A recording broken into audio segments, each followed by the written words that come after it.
హైదరాబాద్ లో జరగబోయే మనీ మంత్ర money manifestation classes కి ఇప్పుడే కాల్ చేసి రిజిస్టర్ అవ్వండి.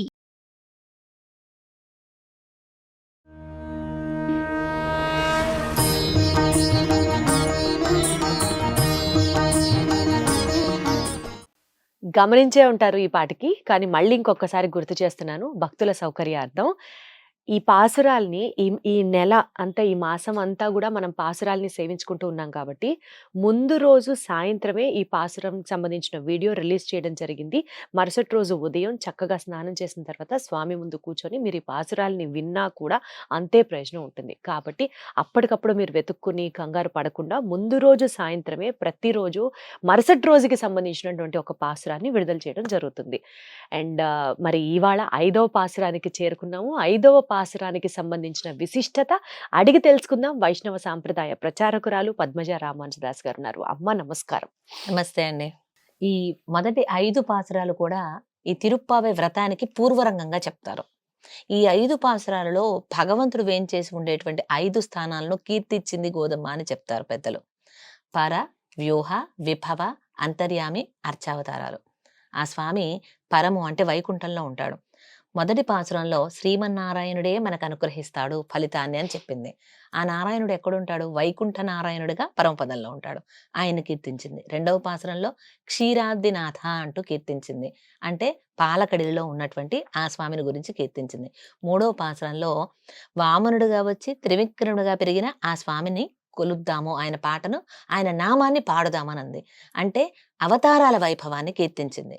4వ పాసురం ఆழிమഴే కన్నా అనటం ద్వారా ఆ స్వామి వర్షదేవుడికి అంతర్యామిగా ఉండి కురిపించేది ఆ కృష్ణుడే అనటం ద్వారా అంతర్యామి వైభవాన్ని తెలిపినట్లయింది. ఇక ఈనాటి 5వ పాసురంలో అర్చామూర్తి వైభవాన్ని మనకు తెలియజేస్తుంది గోదమ్మ. శ్రీకృష్ణ పరమాత్మగా స్వామి అవతరించి మధురలోనూ వేంచేసి ఉన్నాడు. నాయకుడుగా, మధురకు రాజుగా వేంచేసి ఉన్నాడు. అలాంటి ఆ స్వామి యొక్క వైభవాన్ని పలు నామాలతో కీర్తించమని చెప్తుంది గోదమ్మ. ఈ వ్రతం చేసేటప్పుడు మనకు సందేహం రావచ్చు. ఏమండి, మీరు చెప్పిందంతా బానే ఉంది, కృష్ణయ్యని తలుచుకోమన్నారు, వ్రతం అంతా చేయమన్నారు, నెల రోజులు పాటలు పాడమన్నారు, అర్థాన్ని తెలుసుకోమన్నారు, ఆ స్వామి మనల్ని అనుగ్రహిస్తాడన్నారు. కానీ నేను చాలా తప్పులు చేశానండి, ఇన్ని తప్పులు చేసిన నేను ఈ వ్రతం చేయడానికి అర్హురాలు నేనా? నేను చెయ్యవచ్చా లేదా? నేను చేస్తే సహజంగా అందరం ఈ అనుకునే డౌటే. తప్పులు చూసి స్వామి నన్ను క్షమిస్తాడా? నాకు ఇస్తాడా ఫలం? ఈ తప్పులు ఆయన అనుగ్రహానికి అడ్డం రావా అంటూ ఎవరికి వాళ్ళకి ఒక రకమైనటువంటి భయం కూడా ఉండొచ్చు. అలా భక్తుల్లో ఉండేటువంటి భయాన్ని తొలగిస్తూ మీ పాపాలు మీకేమి అడ్డు రావు. అడ్డు రాకుండా ఉండాలంటే ఆ స్వామి నామాన్ని చెప్పండి. ఆటోమేటిక్గా మీ పాపాలన్నీ పోతాయి. భగవంతుణ్ణి చేరుకోవడానికి అడ్డుగా ఉండేవి మన పాపాలే. అవును. ఈ రోజు మనం మళ్ళీ ఈ లోకంలోకి వచ్చి పడ్డాము అంటే అది దానికి కారణం ఏనాడో మనం చేసుకున్నటువంటి కర్మ. కర్మ పుణ్యమే కావచ్చు, పాపమే కావచ్చు, భగవంతుడి నుంచి మనల్ని వేరు చేసి ఈ లోకంలో పుట్టేలా చేసింది కాబట్టి అది పుణ్యమైనా పాపమైనా పాపం కింద లెక్కే. పేరు మార్చుకున్న పాపం పుణ్యం అంటే. కాబట్టి భగవంతుణ్ణి విడివడి ఈ లోకంలో ఉన్నందుకు ఆ కారణమైనటువంటి పాపాలు మనల్ని ఏం చెయ్యవు అంటూ చెప్తుంది గోదమ్మ. సాధారణంగా ఏమిటంటారంటే, నాభుక్తం క్షీయతే కర్మ కల్పకోటి శతైరపి అవశ్యం అనుభోక్తవ్యం కృతం కర్మ శుభాశుభం అంటారు. అంటే మనం చేసిన పని మంచిదైనా చెడ్డదైనా దానివల్ల వచ్చేటువంటి ఫలితం అనుభవించాల్సిందే. ఎన్నాళ్ళు? ఒక జన్మకు కాదు, ఒక యుగానికి కాదు, ఒక కల్పానికి కాదు, కోటి కల్పాల తరుబడి మనం అనుభవించినా కూడా తీరనటువంటి పాప రాశి ఉంటుంది. అటువంటి రాశి అంతా కూడా మాయమైపోయే అద్భుతమైన ఉపాయం చెప్పింది గోదమ్మ ఈ పాసరంలో. సో ఇక మన పాపాలు మనకు అడ్డుపడతాయి అనేటువంటి భయం అక్కర్లేదు.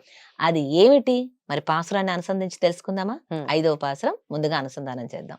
மாயனை மன்னுவட மதுரை மைந்தனை தூய பெருநீர் யமுனை துறைவனை ஆயர் குலத்தினில் தோன்றும் மணி விளக்கை தாயை குடல் விளக்கும் செய்த தாமோதரனை தூயோமாய் வந்து நாம் தூமலர் தூவித் தொழுது வாயினால் பாடி மனத்தினால் சிந்திக்கா போய பிழையும் பகுதருவான் என்றனவும் தீனில் தூசாகும் செப்பேலோர் எம்பாவாய் ఆండాళ్ తిరువడిగళే శరణం. ఇది 5వ పాసురం. ఈ పాసురం ప్రారంభమే మాయనై అంటూ చెప్తుంది. ఎన్నో మాయ చేష్టములు చేస్తాడు ఆ స్వామి. అఘటిత ఘటన సామర్థ్యం చేస్తూ ఉంటాడు. ఆయన తలుచుకుంటే మన పాపాలు ఒక లెక్క పోగొట్టాలంటే. కాబట్టి మీరేం భయపడకండి. ఆయన మాయావి అంటూ ముందే మాయావి అంటూ కీర్తించింది ఆ స్వామిని. తర్వాత ఆయన మధురలో అవతరించాడు కదా! ఎలా అవతరించాడు? పుట్టగానే చతుర్భుజాలతో శంఖచక్రాలతో అవతరించాడు. దేవకి వసుదేవులకి. వాళ్ళు భయపడిపోయి చతుర్భుజాలతో ఉంటే ఆ కంసుని సంహరించేది నీవే అని ఆయనకు అర్థమైపోతుంది. దాచేసుకో, ఉపసంహర అనగానే దాచేసుకున్నావు. అంతటి మాయావి. పుట్టగానే తల్లిదండ్రుల మాట విన్నావు, మధురలో అవతరించావు, రేపల్లె మొత్తానికి ప్రకాశవంతంగా మారావు. కృష్ణుడు అవతరించక ముందు బృందావనం అంతా పల్లేరుకాయ దిబ్బలా ఉండేది. వనం అంటే అడవి, బృందావనం అంటే పల్లేరుకాయల దిబ్బ. అంటే ముళ్ళు ముళ్ళుగా ఉంటాయి చూసారా కాయలు, దాంతో నిండిపోయి ఉండేది. కృష్ణయ్య అవతరించాక నందన వనంలా మారిపోయింది. ఆ నందుని ఇంట ఏనాడైతే కృష్ణయ్య చేరాడో ఆనాటి నుంచి రేపల్లె మొత్తానికి ప్రకాశవంతమైన మణిదీపం అయిపోయాడు ఆ స్వామి. అలాగే ఎంత సౌరభ్యంగా ఉన్నాడు. ఒక యశోదమ్మ గొల్లె తల, అంతే కదండి, గోపకురాలు కదా ఆమె. ఆ గొల్లె తల తల్లి ప్రేమకు కట్టుబడి కొట్టబడేంత సౌలభ్యంగా దామోదర నామ వృత్తాంతం మనం ఒకసారి పూర్తిగా చెప్పుకున్నాం విపులంగా. ఆ ఎపిసోడ్ లింక్ మీకు అవకాశం ఉంటే ఈ లింక్ డిస్క్రిప్షన్ లో ఇవ్వండి, లేదా కామెంట్ బాక్స్ లో పిన్ చేయండి. ఎందుకంటే దామోదర అనే నామమే ఈ రోజు మనకి ఇచ్చింది గోదమ్మ. ఆ నామ వృత్తాంతం ఒక్కసారి మనసులో మెదలాలి. ఎంత విన్నా ఒక్కోసారి ఇటు నుంచి ఇలా వెళ్ళిపోయే ప్రమాదం ఉంటుంది. ఇక్కడ ఉంచుకోవాలి. అందుకోసం మరొక్కసారి ఆలకిస్తే తీపి పదార్థం ఎంత తిన్నా చేదా అనిపించదు. కాబట్టి ఆ దామోదర నామ వృత్తాంతం మరొకసారి ఆలకించిన వారు అవుతారు. అలాగే ఆ దామోదర లీలలో ఏం తెలుసుకున్నాం మనం? నిరంతర నామ స్మరణతో స్వామి కట్టుబడతాడు. ఆ చిన్న చిన్న తాడు మొక్కలు ఏవైతే ఉన్నాయో అన్నిటినీ కలిపి కట్టింది ఆ యశోదమ్మ. ఎంత సౌలభ్యం! ఒక తల్లి ప్రేమకి, ఒక గొల్లె తలకి కట్టుబడి కొట్టబడ్డాడే అంత గొప్పవాడే స్వామి అంటూ ఆ స్వామిని గురించి కీర్తించండర్రా. ఎలాగో తెలుసునా? వాయినాల్ పాడి మనతినాల్సిందిక్క అంటూ మనసా వాచ కర్మణ స్వామి నామాన్ని చెప్పమంది. నోరారా స్వామి నామాన్ని చెప్పండి. దామోదర చక్కగా, దాంట్లో ఏమైనా ఒత్తులు ఉన్నాయా, పొలులు ఉన్నాయా? చాలా సుకరంగా ఉంది నామం. దామోదర ఆ నామం చెప్పండి. మీకు ఇష్టమైన నామం చెప్పండి. అమ్మ కూడా అనేక నామాలు చెప్పింది. మాయనే, మన్ను వడమధురై మైందనే, ఆ యమునై తురైవనే, యమునా తీర విహారి అని కృష్ణయ్యకే ఒక గుర్తింపు కూడా తెలుసా? ఎప్పుడు చూడు యమునా నది ఒడ్డున గోప బాలులతో ఆడుతూ ఉంటాడు. రాత్రిపూట గోపికలతో చక్కగా రాసక్రీడలాడుతూ ఉంటాడు. ఎప్పుడు కేర్ ఆఫ్ అడ్రస్ ఏదంటే యమునే. యమున ఎంత గొప్పదంటే వేరే ఏ నదికి దక్కనటువంటి ఒక భాగ్యం యమునకు దక్కింది. యమున తీరాన స్వామి ఆడుకున్నాడు. అంత మాత్రమే కాదు, యమునా నది నీటిని అలా నోటిలోకి తీసుకుని పుక్కిలించి మనలా ఊశాడు. అంటే స్వామి తిరు అధరాలను తాకి ఆ తిరుమేని లోపలికి వెళ్ళి మళ్ళీ బయటకు వచ్చిన భాగ్యం యమునకు దక్కింది. అంత గొప్ప భాగ్యం యమున. భగవంతుడు శ్రీమన్నారాయణుడు పరమపదం నుంచి భూమి మీదకి శ్రీకృష్ణుడిగా అవతరిస్తుంటే విరజానదిగా యమునా నదిగా వచ్చిందట. అందుకే రామచంద్రమూర్తి అవతరించినప్పుడు అయోధ్యలో అయోధ్యని గురించి చెప్తారు గాని సరయూ నదిని గురించి ఎక్కడ గొప్పగా చెప్పరు.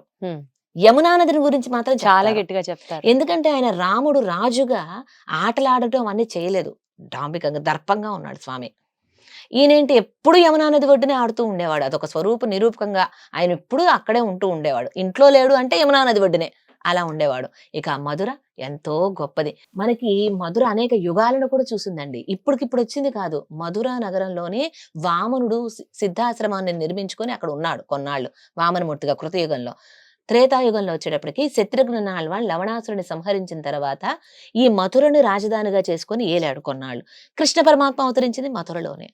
అటువంటి గొప్పది మధుర, ఆ యమునా నదీ తీరాన. అటువంటి ఆ పురాధీసుడు అంటూ చెప్పుకోవచ్చు. మధురాపురాధీసుడు, యమునా తీర విహారుడు, దామోదరుడు యొక్క నామాన్ని నోరార పాడండి. మనసారా స్వామిని తలుచుకోండి. చేతులారా స్వామికి నమస్కారం చేయండి, అంజలి ఘటించండి అంటూ చెప్తుంది. అంజలి పరమాముద్ర క్షిప్రం దేవం ప్రసాది అని ఒక్కసారి అంజలి చేయగానే ఆ స్వామి కరిగిపోతాడు నీరులాగా. మన పాపాలన్నీ పోగొడతాడు. ఎలాగో తెలుసా? తీనెల్ తూసాగం. ఇంత పెద్ద దూది చిన్న నిప్పు కణం మీద పడింది అనుకోండి, ఏమవుతుంది? మొత్తం కాలిపోతుంది. కాలిపోయి బూడిద కూడా మిగలదు. అలాగే మన పాపరాశి ఎంత పెద్దదైనా ఎప్పుడైతే స్వామి నామం చెప్తామో ఆ నామం అగ్ని లాంటిది. మన పాప రాశిని మొత్తాన్ని దగ్ధం చేసేస్తుంది. సెప్పు అంటే చెప్పు అంటుంది, ఏలోరెంబావాయ్. కాబట్టి నామాన్ని చెప్పమని గోధుమ పదే పదే చెప్తుంది. ఇక నుంచి ప్రతిరోజు ఎవరి ఇష్ట దైవాన్ని స్మరించుకుంటూనో ఇష్టమైన ఒక నామాన్ని తీసుకొని, లేదా గోధుమ ఆనాటి పాసురంలో చెప్పినటువంటి నామాన్ని ఈ రోజు చెప్పుకుంటే, ఉదాహరణకి దామోదర అని చెప్పొచ్చు, యమునా తీర విహార చెప్పొచ్చు. అంత పెద్దది ఎందుకంటే దామోదర. దామోదర. చక్కగా దామోదర దామోదర నామాన్ని ఎలా త్రికరణ శుద్ధిగా మనస వాచ కర్మణ స్వామి నామాన్ని చెప్తే మన పాపాలు ఏవి మనల్ని దహించి వేయవు. ఆయన నామమే ఆ పాపాలను దహించి వేస్తుంది. ఇది విశ్వసించండి అని చెప్తుంది గోధమ్మ. ఎంత స్ట్రాంగ్ గా చెప్తున్నారంటే, ఒక నామం తలిస్తే చాలు మనం చేసిన పాపాలన్నీ కూడా కొట్టుకుపోతాయి అన్నది. కేవలం త్రికరణ శుద్ధితో ఆ స్వామిని జపిస్తే ఇంకా మనకి ఏ భయము లేదు, ఎవరి తోడు అవసరం లేదు. తిరుప్పావై పాటలు కూడా రానవసరం లేదు, మంత్రాలు రానవసరం లేదు, అవసరం లేదు. పూజ చేయాల్సిన పనే కూడా లేదు, నామం చెప్తే నామం చాలు. చెప్తే చాలు. ఎంత గట్టిగా ప్రతి పాసరంలో చెప్తున్నారు ఆవిడ. అద్భుతం అమ్మ. ఆండాళ్ తిరువడిగళే శరణం.